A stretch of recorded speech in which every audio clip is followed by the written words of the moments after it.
हाँ जी my dear students, आज हम आप लोगों के साथ एक नया चैप्टर स्टार्ट करने जा रहे हैं और चैप्टर का नाम सामने आपकी स्क्रीन पर आ रहा है। हाँ जी, आज हम लोग स्टार्ट करने जा रहे हैं बिल्स ऑफ एक्सचेंज। ठीक है जी, तो सर शुरू करें। बच्चे पूछ रहे हैं सर शुरू करें, मैंने कहा हाँ जी बिल्कुल शुरू करते हैं। आइए बेटे मेरे साथ साथ और नोट करना शुरू करेंगे। सबसे पहले तो चैप्टर का नाम, चैप्टर का नाम है बेटे बिल्स ऑफ एक्सचेंज।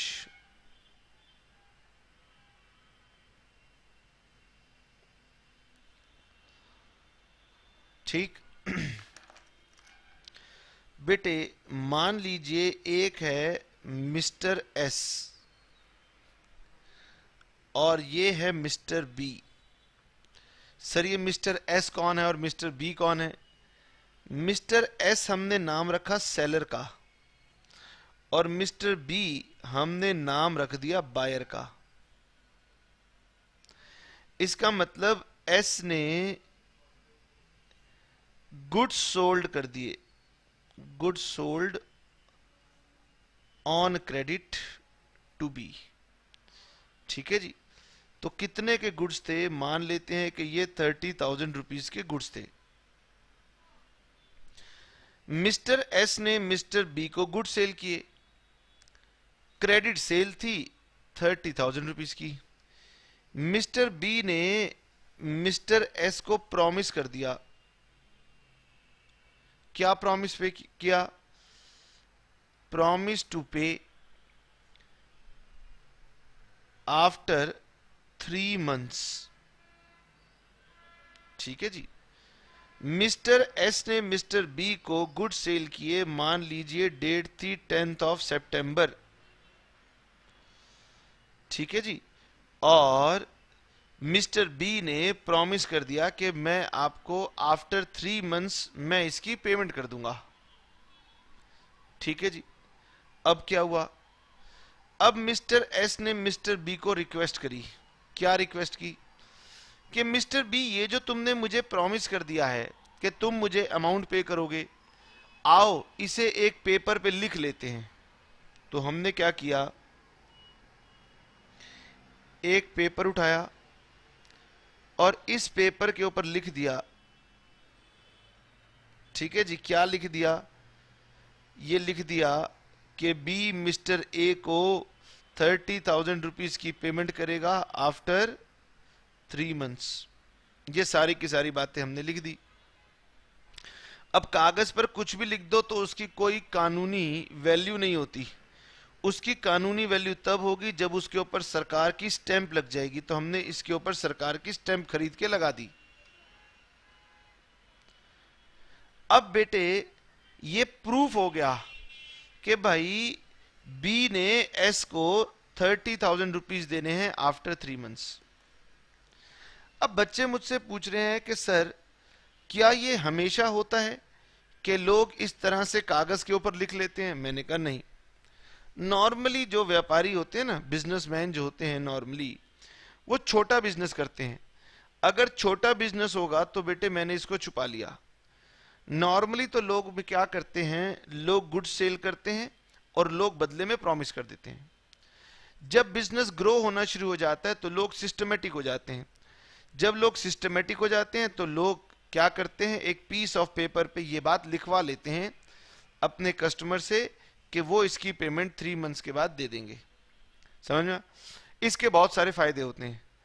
अब सवाल यह है कि हम क्या पढ़ने जा रहे हैं। तो बेटे हम ये पढ़ने जा रहे हैं कि अगर हमने इसे पीस ऑफ पेपर पे लिखवा लिया तो इसी को कहा जाता है bills of exchange.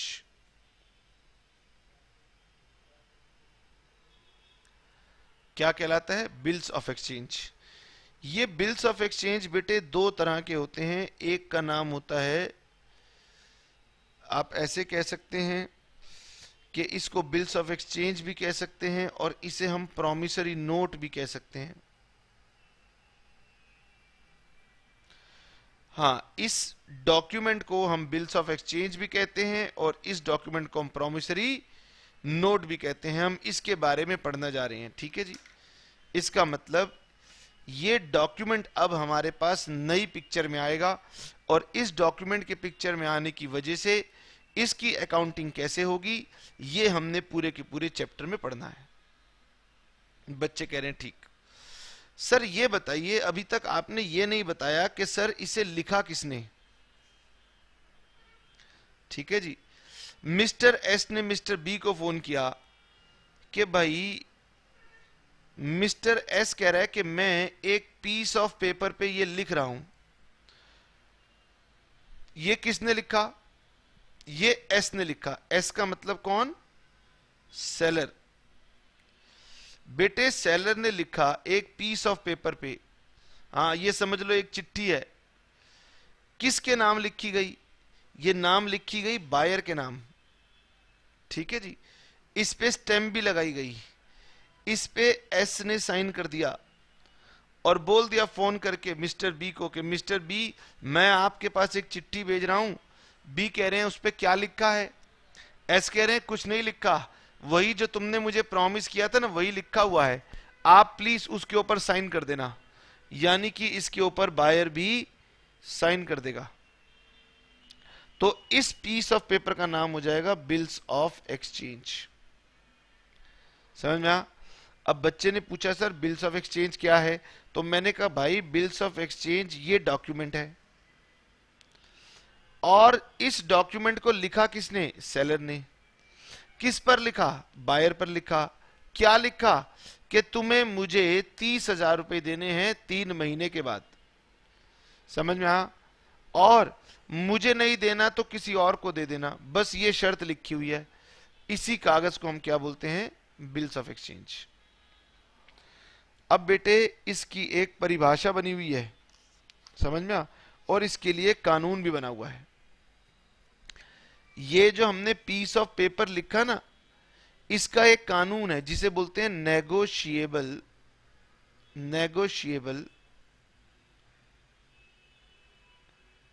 Instruments act. Act का मतलब होता है कानून। क्या बोलते हैं? कानून। ठीक है जी। अब जैसे आप सुनते हो Delhi police act, parliament act, तो एक्ट का मतलब क्या है? कानून। समझ में आ? तो भाई ये कागज बनाने के लिए कौन से कानून में लिखा था? उस कानून का नाम था नेगोशिएबल इंस्ट्रूमेंट एक्ट। तो इसकी परिभाषा भी कहां लिखी है? नेगोशिएबल इंस्ट्रूमेंट एक्ट में लिखी है। सर क्या लिखी है? आइए मेरे साथ साथ नोट करें, लिखें। Bills of exchange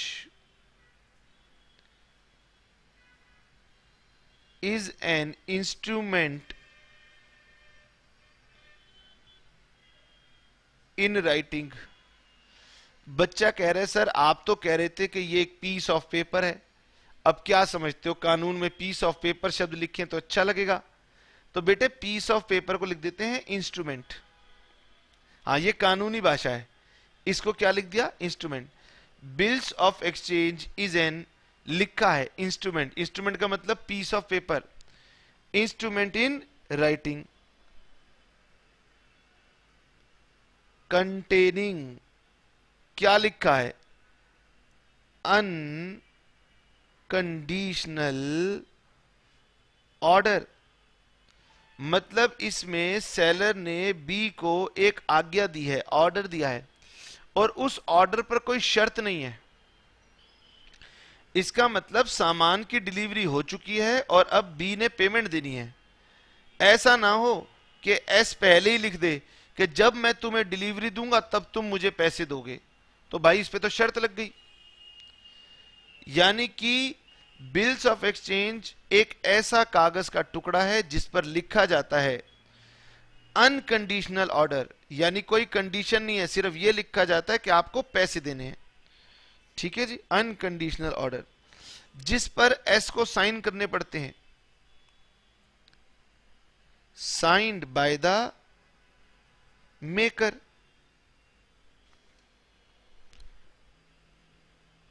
directing a certain person, directing a certain person, directing मतलब निर्देश देना, किसको? एक निश्चित व्यक्ति को निर्देश देना। बताओ मैंने अपने एग्जाम्पल पे निर्देश दे कौन रहा है, पहले तो ये बताओ। हमारे एग्जाम्पल में निर्देश देने वाला है कौन? एस। किसको निर्देश दे रहा है? डायरेक्टिंग अ सर्टेन पर्सन, किसको? बायर को। Directing a certain person to pay a certain sum of money, to pay a certain sum of money। ठीक है जी, मनी कितना था? 30,000 था, ये सर्टिफाइड होना चाहिए। ठीक है, किसको देना है? Only to or to the order of, only to or to the order of a certain person, order of a certain person, or to the bearer of the instrument। Word by word ये definition आपको याद कर लेनी होगी। समझ में आया? Bills of exchange is an instrument in writing containing unconditional order, बिना शर्त के लिखी गई है। Signed by the maker, जिस पर एस ने साइन किया है, जिस पर एस ने साइन किया हो। Directing a certain person, जो किसी एक व्यक्ति को निर्देश दे रहा है, जो कि मेरे केस में कौन है? Mister B. Directing a certain person to pay certain sum of money. Sum of money कितना था? 30,000। ठीक है, किसको? अब वो कागज पे लिख देगा ओनली टू, किसको? या तो मुझे देना, और to the order of certain person, या इस पर मिस्टर एस लिख सकता है कि मेरी जगह आप ये पैसे मिस्टर एल को दे देना। ये एस की मर्जी है कि एस किसको पैसे दिलाना चाहता है, खुद लेना चाहता है या मिस्टर एल को दिलाना चाहता है। ठीक है जी, या वो ये भी लिख सकता है कि आप एल को दे देना, या एल जिस व्यक्ति को देना चाहे उसे दे देना। ठीक है जी, या फिर अगर मैं कोई नाम ना लिखूं तो मैंने कहा कि मैं एक कागज आपको लिख के दे रहा हूं, ये लीजिए। मान लीजिए ये मैंने लिख कर दे दिया और मैंने इस पर किसी का भी नाम नहीं लिखा। एक तो है कि इस पर नाम लिख दो सर, मगर मैं कह रहा हूं कि भाई मैंने इस पर किसी का नाम नहीं लिखा। जब नाम नहीं लिखा तो ये बेनामी हो गया, बेनामी को बोलते हैं बेरर। यानी कि शर्त बेनामी भी बनाई जा सकती है कि जो ये कागज आपके पास लेकर आ जाए आप सिर्फ उसी को पैसे दे देना। बोलिए, बात समझ में आ गई? हाँ, यानी कि बिल्स ऑफ एक्सचेंज क्या है? बड़ा सिंपल है, ये एक कागज का टुकड़ा है, लेकिन हम इसे कागज का टुकड़ा नहीं कहेंगे, हम इसे क्या कहेंगे? इंस्ट्रूमेंट, जिस पर एक शर्त लिखी है, जिस पर लिखने वाले ने साइन किया है, जिस पर लिखी है उसने भी साइन किया है, और जिस पर लिखा गया है कि इतना सम आपको देना है। किसे देना है? नाम लिखा हो तो भी बढ़िया, ना लिखा हो तो ये बेनामी हो तो भी बढ़िया। समझ में आई बात? बोलिए। यस सर, हमें बात समझ में आ गई। अब सर हमारे को एग्जाम में थ्योरी का क्वेश्चन क्या आएगा? एक तो आएगा question define bills of exchange. Sir अगर डिफाइन बिल्स ऑफ एक्सचेंज लिखना आ जाए तो क्या सिर्फ इतनी सी बात लिखनी है? बिल्कुल इतनी सी बात लिख देनी है, और बल्कि इससे पहले कोशिश करना अगर याद रह जाए तो लिखना as per section 5 of negotiable instrument act, bills of exchange is an instrument in writing, ये पूरी की पूरी डेफिनेशन रट के वहां पर लिख देना। बोलिए, क्या यहां तक बात समझ में आ गई? सर समझ में आ गई। सर और क्या आएगा? और थ्योरी में आपके पास पूछा जाएगा कि ये बताइए parties to bills of exchange कौन कौन सी होती हैं? Parties to bills of exchange, तो बेटे तीन पार्टीज होती हैं। नंबर वन, पहली पार्टी तो थी ये सेलर।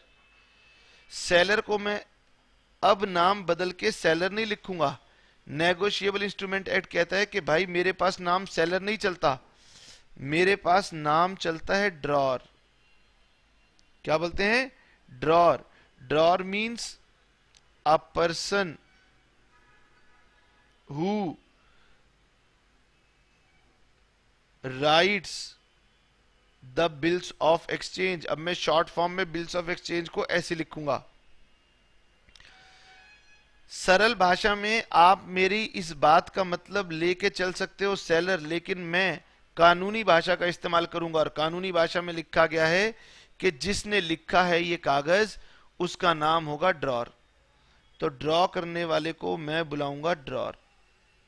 अच्छा अच्छा सर, एक पार्टी ये होगा तो दूसरी पार्टी ये होगी। मैंने कहा ठीक, जिसके ऊपर लिखा उसे नाम दे दूंगा ड्रॉई। तो बताइए दूसरी पार्टी कौन सी होगी? सर दूसरी पार्टी कहलाएगी ड्रॉई। मैंने कहा very very good. The person on whom the bill is written. अरे बिल लिखा किसके ऊपर गया? उसको कहा जाता है ड्रॉई। ठीक है सर। लेकिन सर तीसरा व्यक्ति कौन है? तीसरा व्यक्ति है जिसे इसकी पेमेंट मिलेगी। अब बच्चा कह रहा है सर पेमेंट तो एस को मिलेगी। मैंने कहा कोई जरूरी तो है नहीं, पेमेंट एस को भी मिल सकती है। पेमेंट एस कह सकता है एल को दे दो, एल कह सकता है गगन सर को दे दो। तो भाई इसमें क्या हो गया? यानी इसकी पेमेंट किसी और व्यक्ति को भी तो मिल सकती है। तो भाई इसकी पेमेंट जिस व्यक्ति को मिलनी हो उसे हम बोलेंगे पेई। ठीक है जी। The person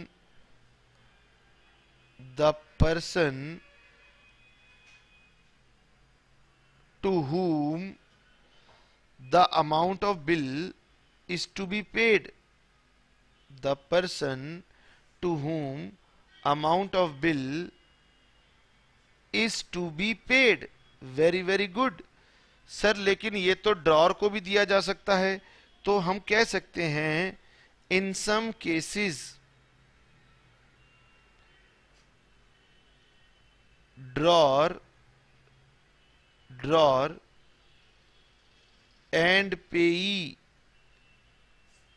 may be the same person। यानी कभी कभी ऐसा भी हो जाएगा कि ड्रॉर और पेई सेम होंगे। मतलब कि अगर एस ये लिख दे कि बी तुम मुझे 3 महीने के बाद 30,000 दोगे, तो इस केस में ये ड्रॉर है, ये ड्रॉई है और यही पेई भी है। और अगर एस ये लिख दे कि भाई मिस्टर बी तुम 3 महीने के बाद एल या वो जिसे कहे उसे दे देना, तो एल या फिर वो अदर व्यक्ति वो कहलाएगा पेई, ये ड्रॉर ये ड्रॉई। बोलिए बात समझ में आई? हाँ सर थोड़ी थोड़ी बातें तो हमें समझ में आ गई। मैंने कहा वेरी वेरी गुड। आइए जी अब इसी बात को फिर से समझते हैं। ठीक है जी, अब की बार मैं आपको सिखाने जा रहा हूं प्रॉमिसरी नोट। ठीक, ये है मिस्टर एस सेलर, ये है मिस्टर बी बायर, और मिस्टर एस ने मिस्टर बी को क्रेडिट सेल की ऑफ गुड्स ₹30,000। और मिस्टर बी ने मिस्टर एस को बिल्कुल वैसे ही प्रॉमिस कर दिया, प्रॉमिस टू पे आफ्टर 3 months। ठीक है जी। अब मिस्टर एस ने मिस्टर बी को फोन किया। मिस्टर एस ने मिस्टर बी से कहा कि मिस्टर बी, आप ये बात ना मुझे एक पेपर पर लिख करके दे दीजिए कि आप मुझे 3 months के बाद ₹30,000 पे करेंगे। मिस्टर बी ने कहा कोई बात नहीं। मिस्टर एस ने कहा अगर आप चाहें तो मैं पेपर पे लिख के दे सकता हूं, आप साइन कर देना।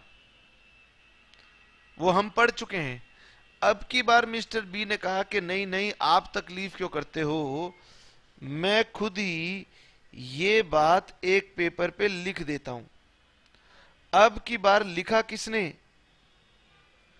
अब की बार लिखने वाला व्यक्ति खुद बायर था। सारी बातें वही हैं, केवल एक लाइन का फर्क पड़ जाएगा।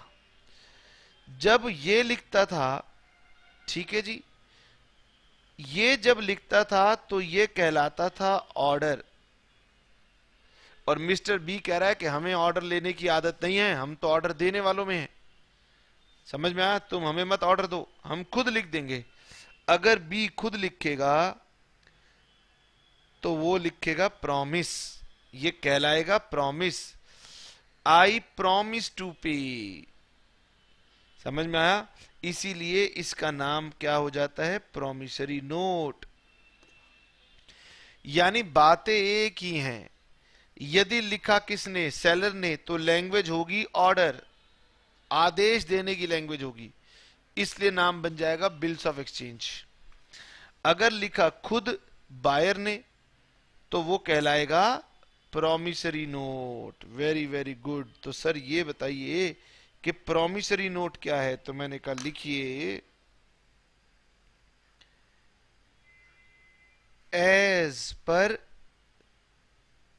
Section 4 of negotiable instruments act.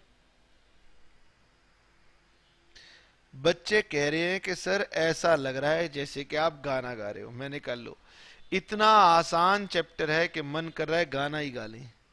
ठीक है जी। As per section 4 of negotiable instruments act, ठीक है, promissory note, promissory note is defined as, अब इन्वर्टेड कॉमास में लिखते हैं। जो कानूनी लैंग्वेज होती है ना, वर्ड टू वर्ड, वो इन्वर्टेड कॉमास में आती है। क्या लिखा जाता है? An instrument in writing, an instrument in writing containing unconditional promise, containing unconditional promise। ऐसा लिखेंगे, प्रॉमिस नहीं, अनकंडीशनल अंडरटेकिंग, इसका मतलब प्रॉमिस ही होता है। Containing unconditional undertaking signed by the maker. अब सिर्फ यही साइन करेगा, इसके साइन करने की जरूरत नहीं है। Signed by the maker to pay a certain sum of money। बाकी सारी बातें वही हैं। To pay a certain sum of money only to or to the order of a certain person or to the order of a certain person और to the bearer of the instrument. अगर आप बेटे इस definition को bills of exchange की definition से मिलाओगे तो ज्यादा डिफरेंस नहीं है। नेगोशिएबल इंस्ट्रूमेंट कहता है it is an instrument in writing, वैसे वहां भी लिखा था कंटेनिंग अनकंडीशनल अंडरटेकिंग, जबकि वहां था अनकंडीशनल ऑर्डर। ठीक है जी। Unconditional undertaking signed by the maker, लिखने वाले ने साइन कर दिया, to pay a certain sum of money only to or to the order of a certain person. या तो इस पे नाम लिख देगा मिस्टर बी के ये मैं वायदा करता हूं कि मैं मिस्टर एस को पैसे दूंगा, या मिस्टर एस जिसे कहेंगे उसे पैसे दूंगा, या फिर मिस्टर बी कहते हैं छोड़ो मैंने इस पे किसी का नाम नहीं लिखा, मिस्टर एस आप जिसे ये कागज दे के भेजोगे मैं उसे पेमेंट कर दूंगा। तो ये कहलाता है to the bearer, bearer of the instrument. यानी कि छोटी सी बात समझ लो, एग्जाम के लिए तो बेटे डेफिनेशन याद करनी है, लेकिन हमारे साथ अगर लिखने वाला सेलर है तो सेलर और बायर दोनों साइन करते हैं। लिखने वाला बायर है तो सिर्फ बायर ही साइन कर देता है। मैंने लिखा अपने ऊपर लिखा तो सिर्फ मैं ही साइन करूंगा, कोई और आदमी साइन ही नहीं करेगा। Number one. नंबर टू, अगर लिखने वाला सेलर है तो ये होता है अनकंडीशनल ऑर्डर, लिखने वाला खुद बायर है तो ये होता है अनकंडीशनल अंडरटेकिंग। बाकी सारी की सारी बातें एकदम सेम है। समझ में आया?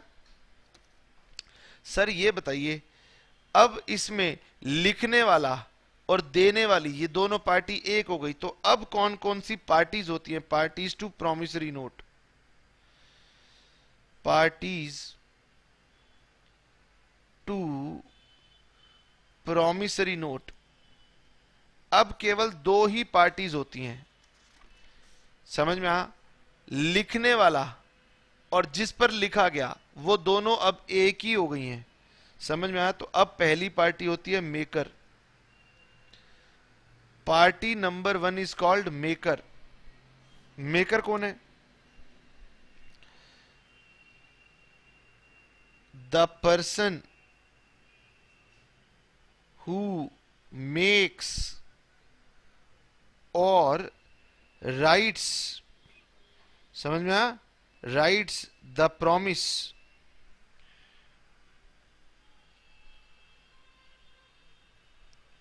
writes the instrument oblique undertaking is called maker। अब बेटे मिस्टर बी ने कहा कि मैं लिख देता हूं कि मैं मिस्टर एस को या जिसे भी वो कहेंगे उसे पेमेंट दे दूंगा, तो दूसरा पर्सन होगा जिसे पेमेंट मिलनी है। हाँ, ये पर्सन वही है जो पहले भी था, पेई। पेई, ठीक है जी। एक होगा मेकर, एक होगा payee. The person to whom amount is to be paid. समझ में आया? जिसे पैसे देने का वादा किया गया है वो व्यक्ति कहलाएगा पेई। अब बताइए बेटे कि भाई बिल्स ऑफ एक्सचेंज में तो तीन पार्टी होती थी ना, लेकिन प्रॉमिसरी नोट में कितनी पार्टी हैं? सिर्फ टू। अच्छा सर ये बताइए क्या हमें एग्जाम में ये क्वेश्चन भी आता है कि बताइए what is the difference between bills of exchange and promissory note? मैंने कहा यस। एग्जाम में ना, अकाउंट्स के एग्जाम में बच्चा जब थ्योरी नहीं पढ़ता तो वो परेशान होता है। वो कहता है कि सर मेरे मार्क्स अच्छे नहीं आए। तो हम कहते हैं भाई तुम्हारे मार्क्स अगर अच्छे नहीं आए तो इसकी वजह है कि आपने थ्योरी नहीं पढ़ी। तो बेटे आइए मेरे साथ साथ जरा ये वाली बात भी देख लें कि क्या लिखा गया है। Number one, bills of exchange, promissory note. ठीक है जी, एक सेकंड वेट करेंगे। अब पढ़ के देखिए कि डिस्टिंक्शन डिफरेंस क्या है bills of exchange promissory note में। Number one, drawer. बेटे यहां पे ड्रॉर था सेलर और यहां पे ड्रॉर था खुद बायर, ठीक है, तो उन्होंने डेटर और क्रेडिटर टर्म यूज कर लिया। इसमें होता है ऑर्डर और इसमें होता है प्रॉमिस। इसमें होती है एक्सेप्टेंस, अगर सेलर ने लिखा तो बायर को साइन करने पड़ेंगे, लेकिन इसमें कोई एक्सेप्टेंस नहीं होती। मतलब बायर ने खुद लिख करके साइन कर दिया, तो भाई सेलर को साइन करने की जरूरत यहां पर नहीं थी। पार्टीज यहां पर तीन थी, ड्रॉ, ड्रॉई, पेई, यहां दो हैं, एक तो मेकर और एक पेई। ये गलत लिखा है, प्रॉमिसर नहीं होगा, यहां पर होना चाहिए मेकर एंड पेई। लाइबिलिटी, अब ये बात धीरे धीरे आपको समझ में आएगी कि लिखने वाले की भी लाइबिलिटी बन सकती है, वो मैं आपको बाद में बताऊंगा। नोटिंग एंड प्रोटेस्टिंग, ये भी आपको बाद में बताऊंगा। कॉपीज, कितनी नंबर ऑफ कॉपीज बनेंगी, तो इसमें लिखा है 3 कॉपी बनाई जाती हैं और इसमें एक ही कॉपी बनाई जाती है। स्टैंप, ठीक है जी, इसमें कहता है कि bills payable on demand need not be stamped but otherwise stamp would be necessary. यानी इसमें एक केस में स्टैंप नहीं लगानी पड़ती, सरकारी मोहर नहीं लगानी पड़ती, जबकि इस केस में चाहे कुछ भी हो सरकारी मोहर लगेगी। जितनी बातें आपको समझ में आ गई उतनी बातें आप समझ लें, बाकी बातें आपको धीरे धीरे समझ में आने लगेंगी।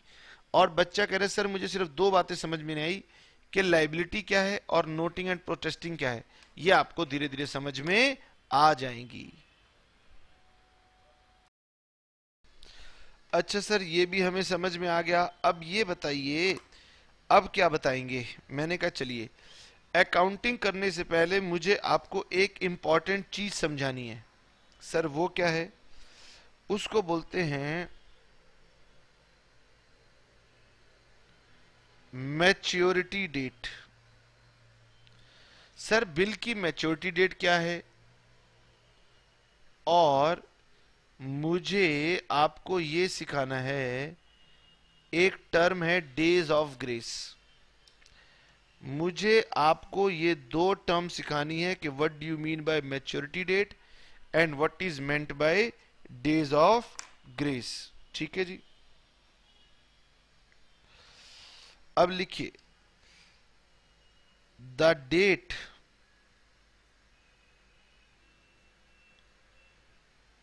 on which the bill is payable is called maturity date। बेटे पहली बात तो सभी बच्चे मेरे से ध्यान से सुन लेंगे, मैंने आपको डेफिनेशन पढ़ाई, बिल्स ऑफ एक्सचेंज की भी पढ़ाई और प्रॉमिसरी नोट की भी पढ़ाई, दोनों डेफिनेशन पढ़ाई, थ्योरी के लिए हमने पढ़ ली। अब जब मैं प्रैक्टिकल की बात करूंगा तो पूरे चैप्टर में इस बात से कोई भी फर्क नहीं पड़ता कि बिल्स ऑफ एक्सचेंज की अकाउंटिंग हो रही है या प्रॉमिसरी नोट की अकाउंटिंग हो रही है। मतलब आप ये कह सकते हैं कि अब मैं जब भी कोई बात करूंगा, मैं बोलूंगा बिल, तो बिल का मतलब होगा दोनों की बात कर रहा हूं, बिल्स ऑफ एक्सचेंज की भी बात कर रहा हूं, प्रॉमिसरी नोट की भी बात कर रहा हूं, दोनों के लिए अब मैं एक कॉमन टर्म इस्तेमाल करने वाला हूं, बिल। अब मुझसे यह मत पूछना कि सर अगर बिल में ऐसा होता है तो प्रॉमिसरी नोट में कैसा होगा, क्योंकि बिल का मतलब है दोनों के लिए बात कर रहा हूं, यानी दोनों के लिए मैच्योरिटी डेट क्या होगी और दोनों के लिए डेज ऑफ ग्रेस क्या होगी, ये आपको बताने जा रहा हूं। मैंने सबसे पहली बात लिखी, the date on which the bill is payable is called maturity date. जिस दिन आपके बिल्स ऑफ एक्सचेंज या प्रॉमिसरी नोट की पेमेंट होनी है उसे हम बोलते हैं मैच्योरिटी डेट। सर इसमें कौन सी कठिनाई की बात थी, ये तो बिल पे लिखी होती होगी। नहीं बेटे इसमें कोई कठिनाई की बातें हैं, ठीक है जी। हाँ आगे लिखिए,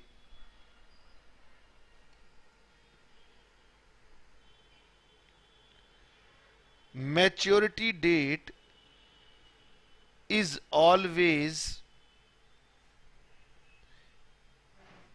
calculated by adding 3 days बेटे 3 दिन जोड़ने के बाद मैच्योरिटी डेट निकाली जाती है और इन्हें हम बोलते हैं डेज ऑफ ग्रेस। क्या बोलते हैं? Days of grace. ठीक है जी। आइए बेटे, अब मेरे साथ साथ लिखें।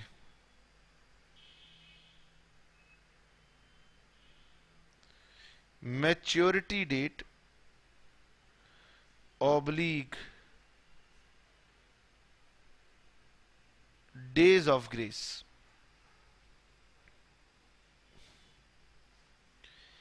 ठीक है। बिल पेबल, बिल पेबल, दो तरह के बिल होते हैं।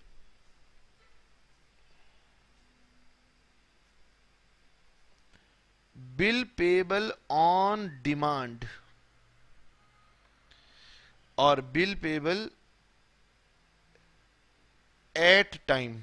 मतलब कि ये कि मैंने जब ये प्रॉमिस लिखा या ऑर्डर लिखा तो मैंने लिखा भाई जिस दिन लाओगे पैसे ले जाना।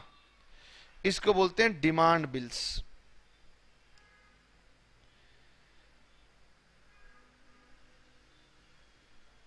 क्या बोलेंगे? Demand bills. मतलब जब आप मेरे पास ये लेके आओगे मैं आपको इसकी पेमेंट दे दूंगा। इसको बोलते हैं डिमांड बिल।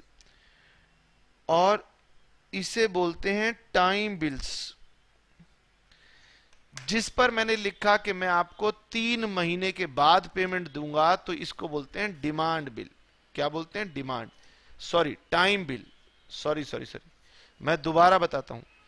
मैंने लिखा जब लाओगे तब पैसे ले जाना, तो टाइम तो बताया नहीं। मैंने कहा जब भी लाओगे ले जाना, तो इसको बोलते हैं डिमांड बिल। मतलब जैसे ही पैसा मांगोगे हम आपको इसकी पेमेंट दे देंगे। नंबर 1। मैंने लिखा कि मैं प्रॉमिस करता हूं 3 मंथ्स के बाद पेमेंट करूंगा, तो मैंने इस पर टाइम लिखा। जब टाइम लिखा तो ये कहलाएगा टाइम बिल। मैं आपको बता दूं हमारे पास सभी क्वेश्चनों में ना टाइम बिल होगा।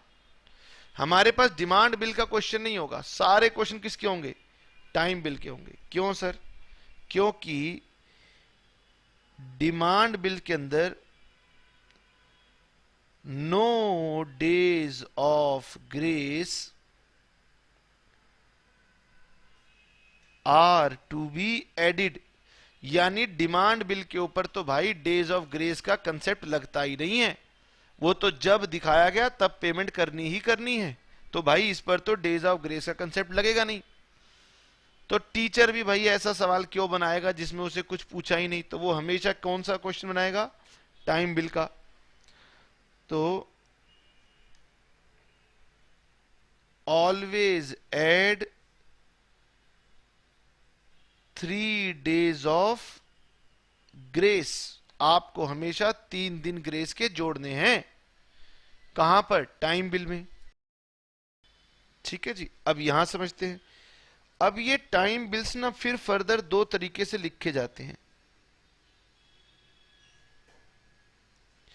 एक तो होते हैं payable after fixed number of days. ठीक है जी। एक तो होते हैं payable after fixed number of days और एक होते हैं payable after given number of months. समझ में आ?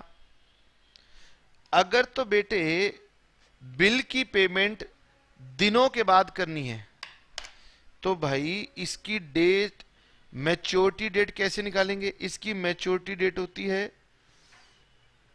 डेट ऑफ बिल प्लस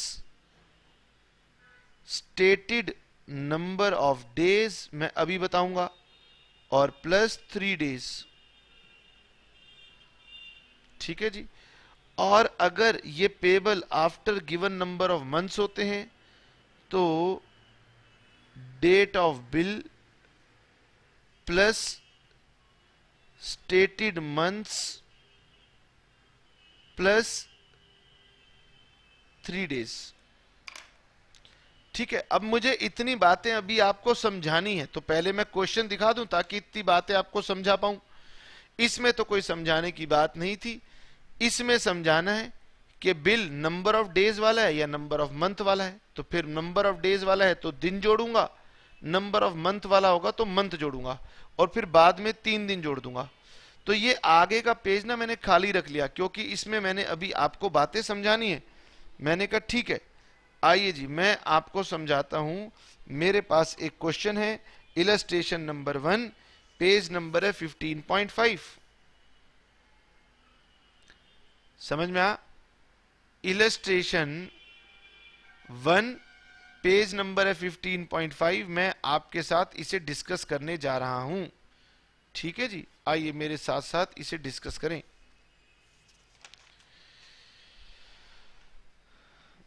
सबसे पहले मैंने लिखा इलस्ट्रेशन नंबर 1,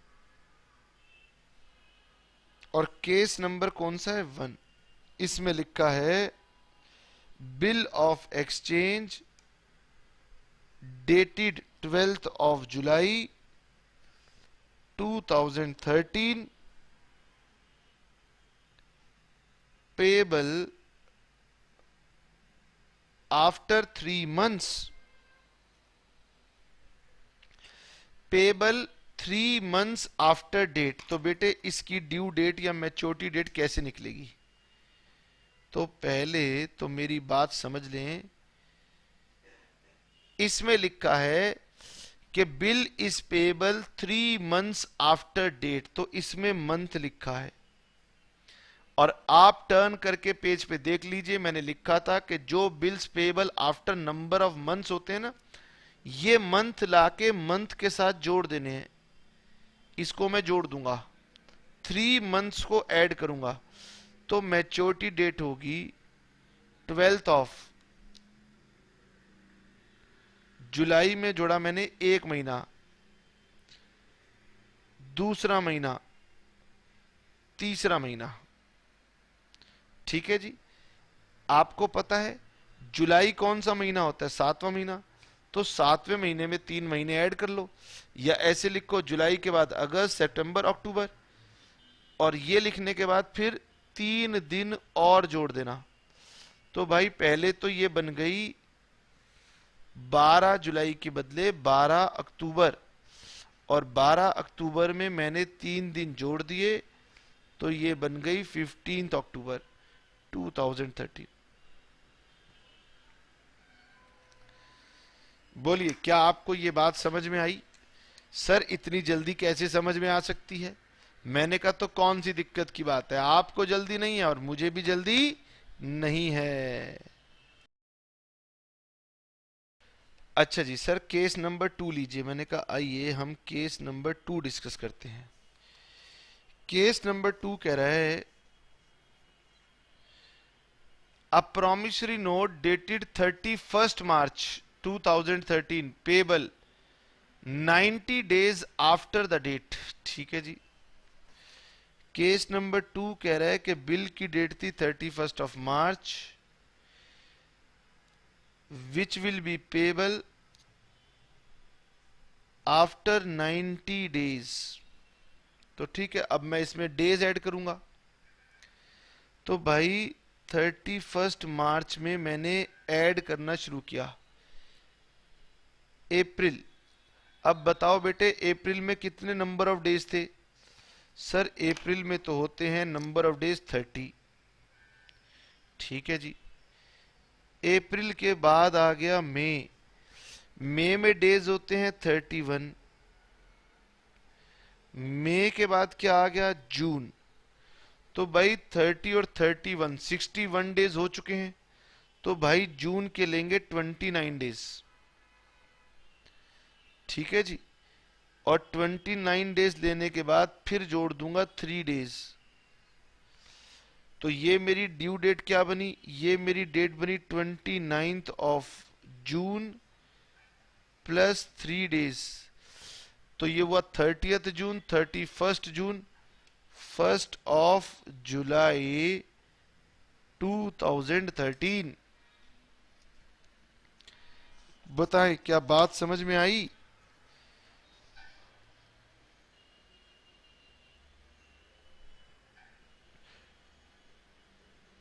बच्चा कह रहा है कि सर ये 30, ये 31, ये जून 30 दिन थे। ओहो, मैंने गलती की। 29 जून के बाद 30 जून, फिर 1 जुलाई और 2 जुलाई। ठीक है, ये मेरी मिस्टेक है, ये 2 जुलाई आएगी। मैंने जून के 31 डेज काउंट किए, जुलाई में और अगस्त में 31 डेज होते हैं। ठीक है जी। 29 जून के बाद 30th जून, 30th जून के बाद 1 जुलाई और फिर 2 जुलाई। तो ये 2 जुलाई सही आंसर था।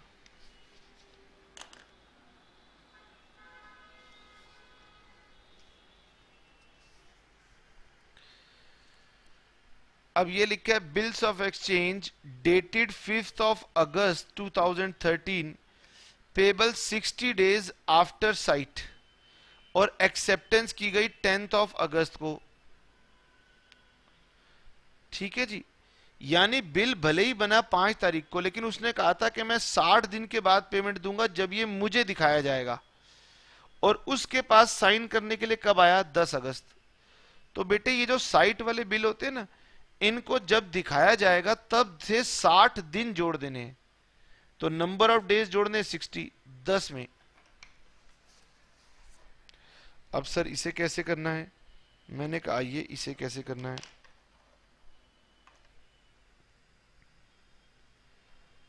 केस नंबर 3, इसे प्रेजेंट किया गया है 10 अगस्त,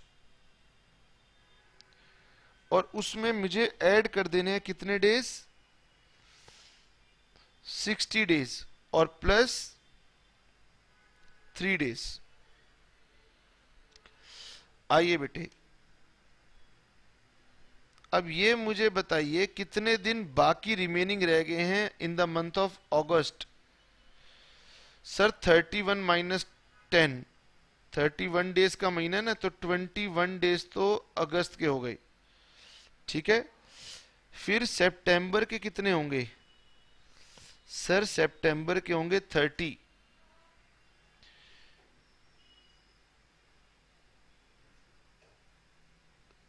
अब बताइए अक्टूबर के कितने होंगे? सर अक्टूबर के रह जाएंगे, ये हुए 51, तो ये हुए 9, 60 डेज पूरे हो गए। हाँ जी। अब मैं डेज जोड़ता हुआ चल रहा हूं, ध्यान समझ में आ रही है बात? जब डेज लिखा होगा तो इसके बाद उतने दिन जोड़ लिए, और फिर उसमें जोड़ दूंगा 3 डेज।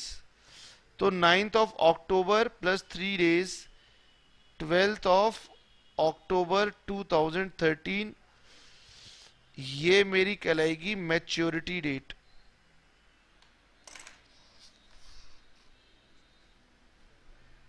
हाँ जी बिल्कुल ठीक है। केस नंबर 4, आइए जी केस नंबर 4 पे चलें। और बच्चे कह रहे हैं सर अब हम कुछ कुछ समझना शुरू कर दिया है, तो अब हम भी बना सकते हैं। मैंने कहा very very good. Fourth, a bill of exchange dated 30th जून 2013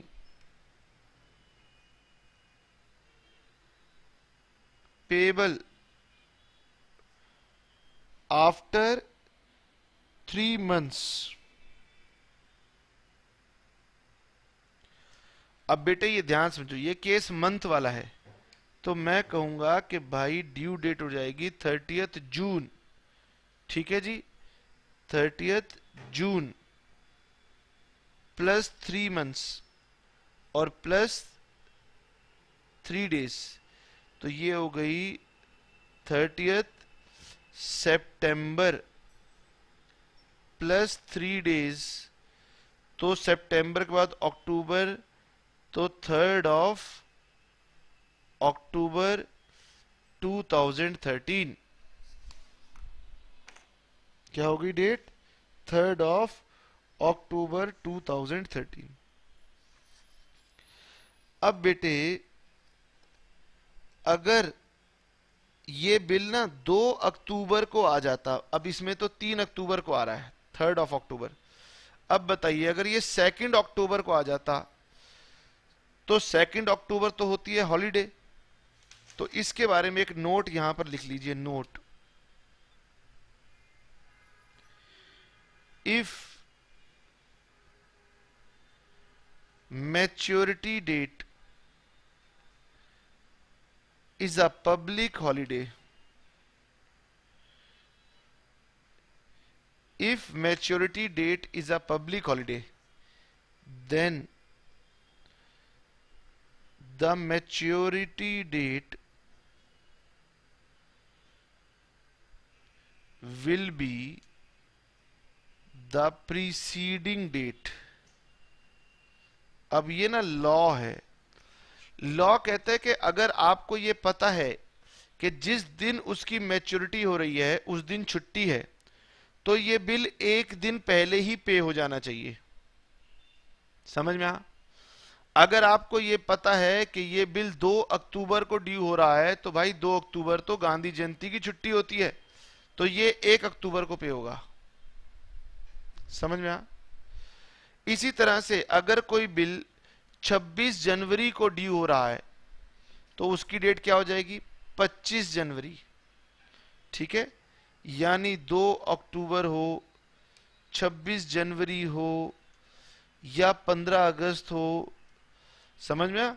तो ऐसी पब्लिक हॉलीडेज जो पहली बताई जाती हैं, इनमें प्रीवियस डेट यानी कि 25 जनवरी और 14 अगस्त ये डेट हो जाएंगी। अच्छा जी, if maturity date is a sudden holiday, अब क्या है, कोई दुखद घटना हो गई और अचानक गवर्नमेंट ने छुट्टी डिक्लेयर कर दी। समझ में आया? तो सडन हॉलीडे आ जाएगी। तो सडन हॉलीडे बहुत शॉर्ट नोटिस पर आती है, ये पहले से प्लान्ड नहीं होती।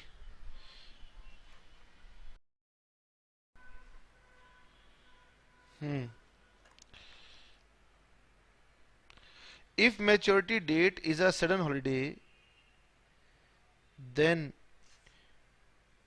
its due date will be the next date। जो नेक्स्ट बिजनेस डेट होगी वो ली जाएगी। तो ये दो नोट आपको ध्यान रखने होंगे। ठीक है सर? बच्चे कह रहे हैं हाँ सर। अब वापस चलते हैं बेटे, हमने केस नंबर 4 सॉल्व कर लिया था। अब सर केस नंबर 5 की बारी है। मैंने कहा ये केस नंबर 5 की बात करते हैं। केस नंबर 5 लिखा है, अ bill dated 1 January 2013 is payable 4 months after date। बताओ, 1 जनवरी को ही बिल बना दिया उसने और कहा कि which is payable 4 months after date. चलिए जरा इसकी ड्यू डेट कंप्यूट करके बताइए। बच्चे कह रहे हैं सर ये तो बहुत ही ज्यादा आसान है, इसमें तो कुछ करना ही नहीं है। सर मंथ के बाद पे हो रहे हैं तो मंथ ऐड कर दो। मैंने कहा लीजिए ये क्या बन गया, 1 जनवरी प्लस 4 months प्लस 3 days। तो जनवरी में अगर मैं 4 months ऐड कर दूं तो ये बन जाएगा मई। 1 मई प्लस 3 days, तो इसकी ड्यू डेट बन गई 4 मई 2013। बच्चे कह रहे बताओ क्या हमारे से ऐसे ऐसे क्वेश्चन पूछे जाएंगे? मैंने कहा हाँ, इसके मार्क्स भी दिए जाएंगे। अच्छा सर, तो ऐसी बात है तो फिर इस खुशी में आप हमसे एक और पूछो। मैंने कहा ठीक, मैं एक और पूछता हूं। ये बताइए कि बिल बना 27 नवंबर 2012 को, जो कि पेबल था आफ्टर 60 days। ठीक है जी, आफ्टर 60 days विदाउट ग्रेस। अब बताओ,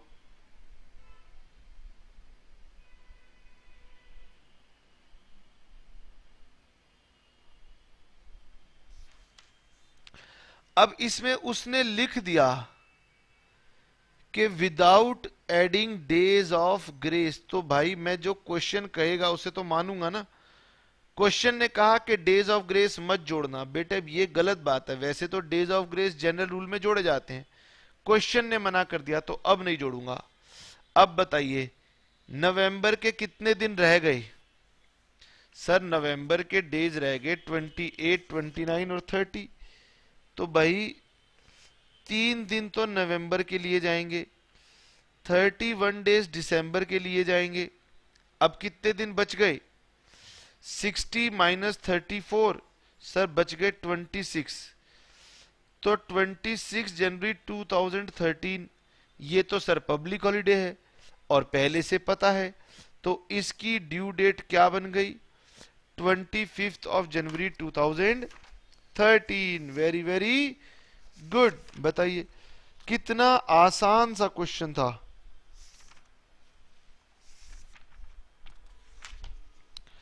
बताइए क्या आपको बात समझ में आई कि डेज ऑफ ग्रेस कैसे निकालने हैं?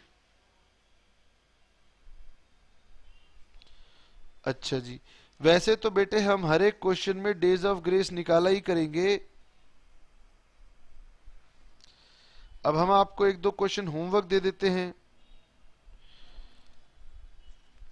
अनसॉल्व्ड क्वेश्चन में हमारे पास दो क्वेश्चन आ रहे हैं। यह है पेज नंबर 15.37। इस पेज पर नीचे दो क्वेश्चन आ रहे हैं, क्वेश्चन नंबर 12 और क्वेश्चन नंबर 13। हाँ, ये दोनों क्वेश्चन आपके पास होमवर्क हैं। बच्चे कह रहे हैं सर लेकिन हमारा तो मन था कि आप हमें और भी क्वेश्चन दें, अब बताओ बुक में क्वेश्चन दिया ही नहीं तो मैं कहां से दूं। आपके मजे हो गए, आपको छोड़ दिया आज। ठीक है जी, बाकी नेक्स्ट क्लास में करवाएंगे, फिर ढेर सारा होमवर्क देंगे। बोलिए बात समझ में आ गई? Yes sir. चलिए टाटा बाय बाय।